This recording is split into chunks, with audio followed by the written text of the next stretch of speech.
সংসার জীবনে পা রাখার পর হায়ার স্টাডিজের জন্য পড়াশুনো করাটা কিন্তু একদমই সহজ নয়।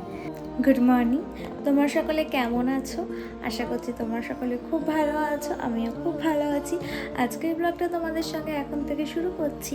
তো ব্রেকফাস্টে বরকে দিয়েছিলাম মুড়ি, আর কালকে করে রেখেছিলাম চানা মশলা সেটা, আর তার সাথে দিয়েছিলাম একটা কলা। আর আমি খেয়েছিলাম হচ্ছে কমপ্ল্যান, আর কিছু খাওয়া হয়নি আজকে। তো এরপর সোজা চলে যাবো হচ্ছে তোমাদের সাথে দুপুরের মেনুতে। কি রান্না? আজকে রান্না এই যে প্রথমেই সাদা ভাত, তারপর হচ্ছে উচ্ছে, না শুধু উচ্ছে ভাজা, আলু দিইনি আজকে। তারপর এখানে হচ্ছে তোমার পেঁয়াজ ফোড়ন দিয়ে ডাল, তারপর এখানে হচ্ছে আলুর চোখা, আর এখানে মাছ ভাজা আছে আর মাছের ডিম ভাজাও আছে, মিলিয়ে ঝুলিয়ে খাওয়া।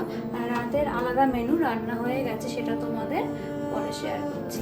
আমি এখন করতে বসেছি হচ্ছে অ্যাসাইনমেন্ট আমার কলেজের, চলো তোমাদের দেখাই।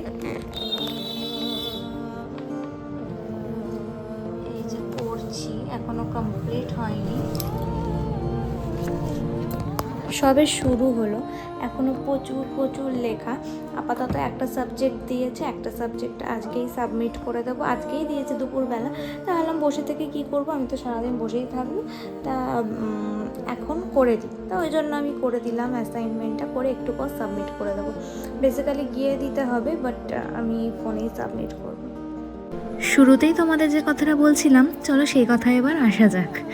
একটা পুরো সংসার সামলিয়ে সংসারের সমস্ত কাজ A to Z সব কাজ করার পরে হায়ার স্টাডিজের জন্য পড়াশুনো করা কিন্তু মোটেও সহজ নয়। আমার ছোটোবেলা থেকেই না পড়াশুনো করতে খুব ভালো লাগে, এখনও সেই পড়াশুনো করার অদম্য ইচ্ছে নিয়ে এই সংসারে এত কাজ করার পরেও আমি সেই পড়াশুনোটাকে চালিয়ে যাচ্ছি। বাবা এখনও পড়াচ্ছে, তাই পড়ছি। ভবিষ্যতে বর পড়ালে আরও পড়তে চাই, কারণ পড়ার, শেখার, জানার কোনো শেষ নেই। তোমরা যদি গেস করতে পারো আমার লেখাগুলো দেখে যে আমি কি পড়ছি বা কি পড়াশুনো করছি, সেটা অবশ্যই জানিও। তবে আমি মনে করি উচ্চশিক্ষা আর সুশিক্ষার মধ্যে কিন্তু একটা পার্থক্য আছে। একটা জ্ঞান দেয় আর একটা দেয় মনুষ্যত্ব। জানি না তোমরা আমার সাথে কতটা একমত হবে, তবে আমার এটাই মনে হয়। তোমাদের তো দেখালাম অ্যাসাইনমেন্ট কী করছি, এবার একটু পরে যাব হচ্ছে চা খেতে, কারণ চা না খেলে ভালো লাগবে না। আর দুটো 5 মার্কসের কোশ্চেন লেখা বাকি আছে, কোশ্চেন আনসার লেখা হয়ে গেলে চা করতে হবে। আজকে একটু প্লেটও করে নিয়েছি সাজিয়ে, অতিথিরা আসলে যেমনি করে দেওয়া হয়। আসলে সেরকম কিছুই না, কেকটা নেব, আর কেকটা এখনই খেতে পারবো না একসাথে এত খাবার, তাই জন্য প্লেটে করে নিয়েছি। তা প্রথমে নিয়ে নিয়েছি চা, তারপর দেখো গজা আর কেক, তার সাথে বিস্কুট। আর আমি কিন্তু ভরে ভরে হচ্ছে মোরব্বা, টুটি ফুটি, কিশমিশ এসব দিয়েছি কেকে। সন্ধ্যা হয়ে গেছে, তাই সন্ধ্যা দিয়ে নিলাম। চলো তোমাদের দেখিয়ে দিই।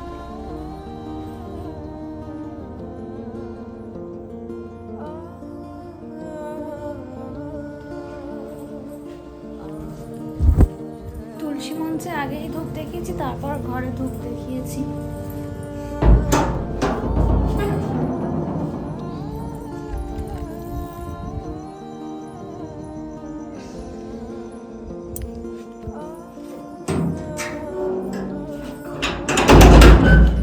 বৃষ্টিতে পোস্টারের বেশিরভাগ লাইটগুলো কেটে গেছে। ওই সাইডে যাদের কোয়ার্টার তাদেরগুলো তাও ঠিক হয়েছে, একাই অটোমেটিক্যালি ঠিক হয়েছে, বাট আমাদের এই সাইডের কোয়ার্টারগুলোর যে পোস্টারের লাইট এখনও অবধি ঠিক হয়নি। একটা যেটা আমার কোয়ার্টারের পিছনের দিকে, ব্যালকনির দিকে, সেই দিকে একটা হচ্ছে গিয়ে লাইট জ্বলছে, আর বাকি সব সামনের দিকে পরপর কয়েকটা লাইট কাটা আছে।